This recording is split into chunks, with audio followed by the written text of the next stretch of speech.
Hi, I'm Jim Ward of the Middle Country Public Library, and I'd like to welcome you to Episode 3 of our History Bite series.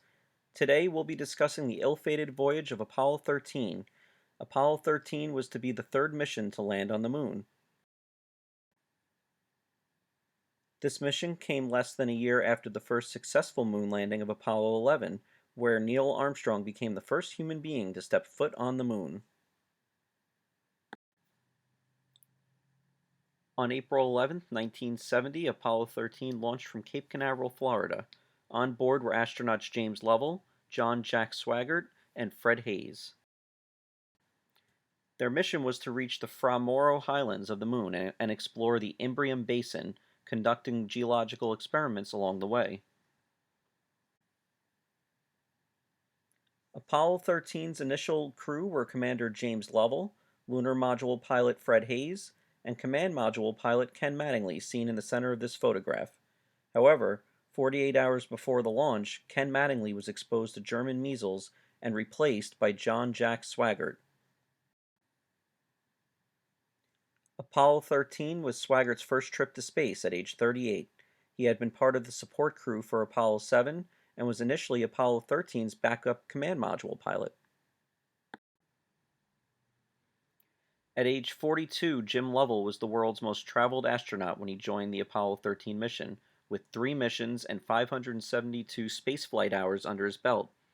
Lovell participated in Apollo 8, the first mission to circle the moon, and flew 2 Gemini missions, including a 14-day endurance run.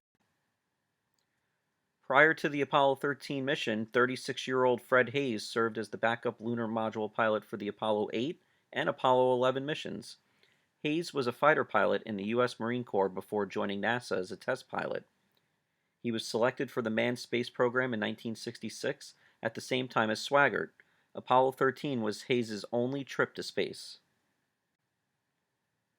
56 hours into the flight, and just after the crew had completed a television broadcast, an explosion rocked the spacecraft. Oxygen tank number 2 had blown up, disabling the regular supply of oxygen, electricity, light, and water. The command module, whose code was Odyssey, was leaking oxygen and rapidly losing fuel cells. The moon mission landing was aborted. Picture here is the service module. You can see the damage on the right side from the explosion.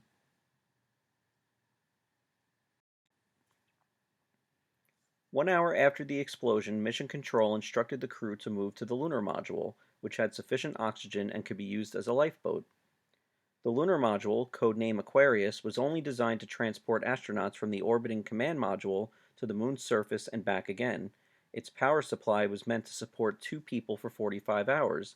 If the crew were to make it back to Earth alive, the Lunar Module would have to support 3 men for at least 90 hours and successfully navigate more than 200,000 miles of space. This is a view of the Apollo 13 lunar module after it was disengaged from the command module. To complete its long journey, the lunar module needed energy and cooling water.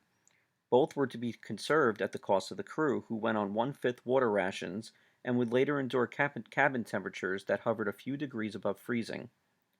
Removal of carbon dioxide was also a problem, because the square lithium hydroxide canisters from the command module were not compatible with the round openings in the lunar module environmental system. Mission Control built an impromptu adapter out of materials known to be on board, and the crew successfully copied their model. On April 14th, Apollo 13 swung around the moon. While Swigert and Haise took pictures, Lovell talked with Mission Control about the most difficult maneuver, a 5-minute engine burn, number 3 on the flight path shown here, that would give the lunar module enough speed to return home before its energy ran out. 2 hours after rounding the far side of the moon, the crew fired the lunar module's small descent engine. The procedure was a success, and Apollo 13 was on its way home. Aquarius did not have a heat shield to survive the drop back to Earth, so as Lovell and Haise got the lunar module up and running, Swigert remained in Odyssey to shut down its systems to conserve power for splashdown. Temperatures inside the lunar module dropped and some food became inedible. The crew also rationed water to make sure Aquarius, operating for longer than it was designed, would have enough liquid to cool its hardware down. Lovell, Haise, and Swigert huddled in the chilly lunar module for 3 long days. In these dismal conditions, Haise caught the flu and developed a kidney infection. On April 17th, a last-minute navigational correction was made using Earth as an alignment guide. Then, the repressurized command module was successfully powered up. 1 hour before re-entry into Earth's atmosphere, the lunar module was disengaged from the command module. Just before 1 p.m. on April 17, 1970, the spacecraft re-entered Earth's atmosphere. Mission Control feared that the command module's heat shields were damaged in the accident and waited a harrowing 4 minutes without radio communications from the crew. Then Apollo 13's parachutes were spotted. All 3 astronauts splashed down safely into the Pacific Ocean, only 4 miles from the prime recovery ship, the USS Iwo Jima. Celebration erupted in Mission Control.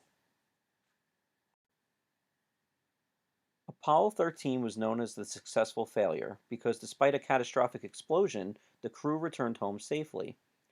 As for the astronauts, after Apollo 13, Fred Haise was assigned to command the Apollo 19 moon mission. However, it and 2 other missions were canceled after NASA's budget was cut. He later piloted the Space Shuttle Enterprise during its test flights.